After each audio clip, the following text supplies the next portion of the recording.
श्री गिरिराज महाराज की जय। कृष्ण कन्हैया लाल की जय। अखंड मंडलाकारं व्याप्तं येन चराचरं तत्पदं दर्शितं येन तस्मै श्री गुरुवे नमः। भक्ताविलासाचरितानुसारी दुग्धाधिचूरेण यशो विसारी कुमारिकानंदित घोष नारी मम प्रभु श्री गिरिराज धारी। बोलो गिरिराज महाराज की जय। हम आप सब श्रीमद् भगवत गीता का सत्संग, नित्य सत्संग चल रहा है, उसमें श्रवण कर रहे हैं। कल तक हमने 22वें श्लोक की व्याख्या श्रवण की, आज 23वें श्लोक में चलें। पूर्व पहले दृष्टांत में जो 22वें श्लोक में दिया, उसमें शरीरी की निर्विकारता का वर्णन करके अब आगे 3 श्लोकों में उसी का प्रकारांतर वर्णन करके भगवान समझाते हैं। भगवान कहते हैं, अर्जुन, नैनं छिन्दति सहस्राणि नैनं दहति पावका न चैनं क्लेदयन्त्यापो न शोषयति मारुतः। हे अर्जुन, सहस्त्राणि शस्त्र एनम इस शरीर को ना छिन्दति काट नहीं सकते, पावकः और अग्नि एनम इसको ना दहती जला नहीं सकती शरीरी को, और आपह जल जो है एनम इसको के तात्पर्य इसमें आप समझ लें शरीरी से, जीवात्मा से है। तो एनम इसको ना क्लेदयन्ति गीला नहीं कर सकता, चा और मारुतः वायु ना शोषयति इसे सुखा नहीं सकती।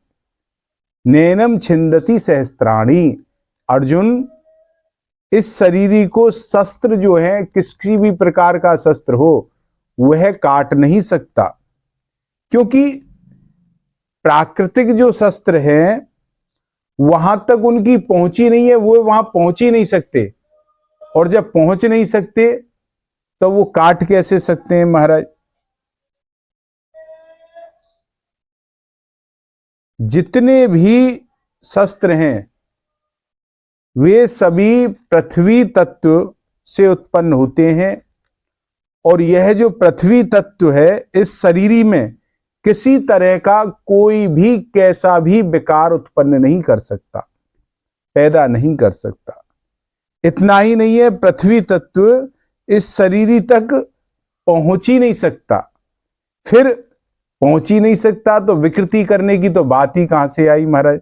तो वह दूर की बात है विकृति पैदा करना, वह पहुंच ही नहीं।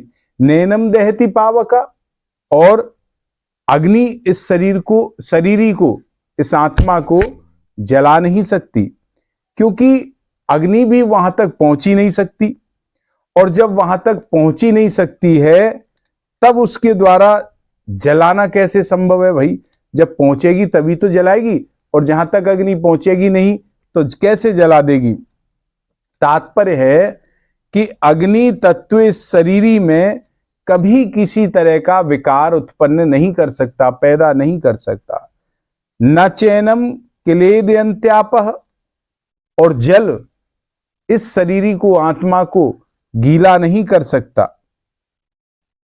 क्योंकि जल भी वहां तक पहुंच ही नहीं सकता, और जब पहुंचेगा ही नहीं वहां, तात्पर्य जल तत्व शरीरी में किसी प्रकार का विकार पैदा नहीं कर सकता, जल तत्व की भी सामर्थ्य नहीं है। ना शोषयति मारुतः, और जो वायु है वह इसको सुखाने में भी समर्थ नहीं है, वह इसे सुखा नहीं सकता। अर्थात वायु में इस शरीरी को, आत्मा को सुखाने की सामर्थ्य है ही नहीं, क्योंकि वायु भी वहां तक नहीं पहुंच सकता, और जब वहां तक पहुंचेगा नहीं तो सुखाएगा ही कैसे। तात्पर्य है कि वायु तत्व शरीरी में किसी तरीके की विकृति पैदा नहीं कर सकता। पृथ्वी, तेज, जल, वायु और आकाश, ये 5 तत्व होते हैं भैया। ये 5 महाभूत कहे गए और भगवान ने इनमें से 4 महाभूतों की यहां चर्चा की है। पृथ्वी, जल, तेज, वायु, आकाश की यहां चर्चा नहीं की है, 5वें तत्व की। इसका कारण क्या है? तो इसका कारण है कि आकाश जो तत्व है, आकाश में कोई भी क्रिया करने की शक्ति है ही नहीं। आकाश कोई क्रिया नहीं करता है। क्रिया अर्थात विकृति करने की शक्ति तो इन जो 4 महाभूत है, पृथ्वी, तेज, वायु और जल, इन्हीं में है। आकाश तो इन सब को अवकाश मात्र देता है, उसमें कोई क्रिया करने की शक्ति नहीं है। पृथ्वी, जल, तेज, वायु जो हैं, ये चारों तत्व आकाश से ही उत्पन्न होते हैं, पर वे अपने कारणभूत, उनका जो कारणभूत आकाश है, में भी किसी तरीके का विकार पैदा नहीं कर पाते, अपने में नहीं कर सकते। वे पृथ्वी आकाश का छेदन नहीं कर सकती, जल आकाश को गीला नहीं कर सकता, अग्नि आकाश को जला नहीं सकती, वायु आकाश को सुखा नहीं सकती।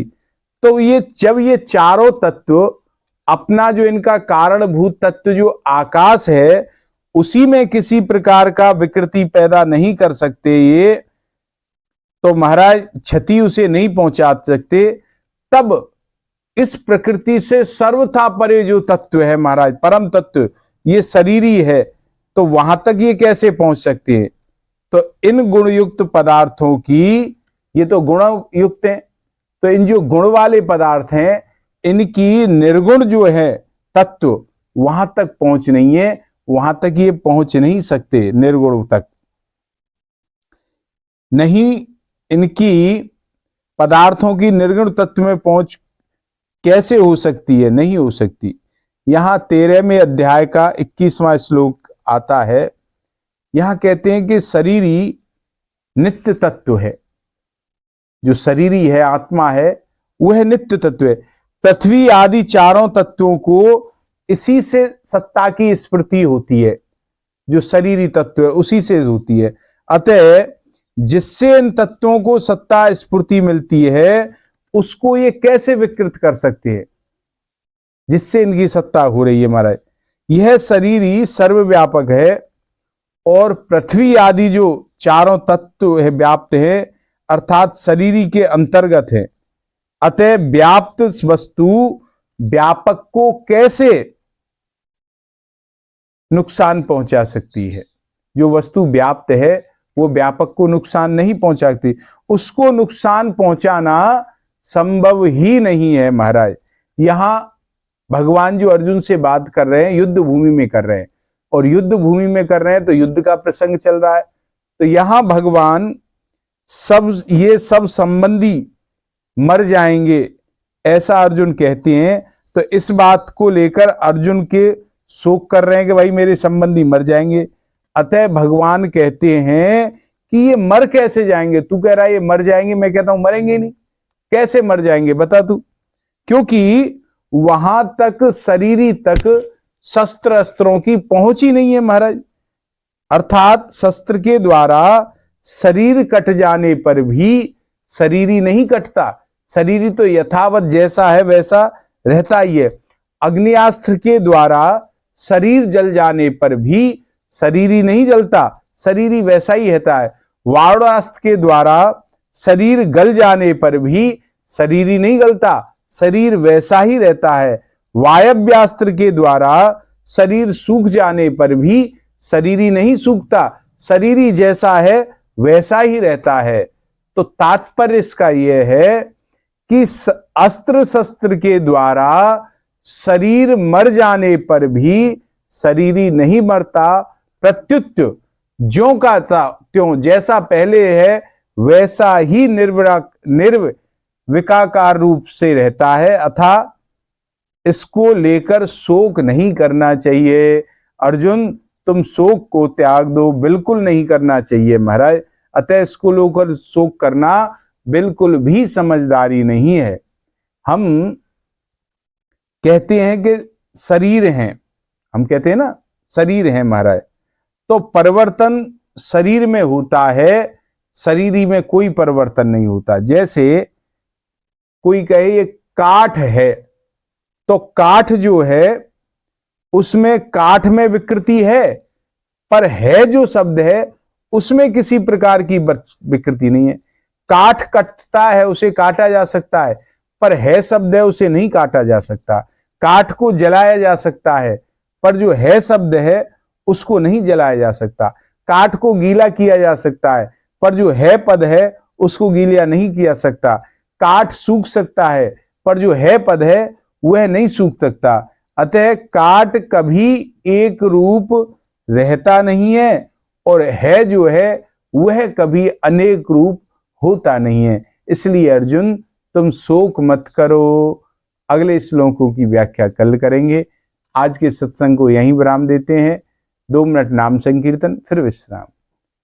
राधे राधे गोविंद गोविंद राधे, राधे राधे गोविंद गोविंद राधे, राधे राधे गोविंद गोविंद राधे, राधे राधे गोविंद गोविंद राधे, राधे राधे गोविंद गोविंद राधे। बोलो गिरिराज महाराज की।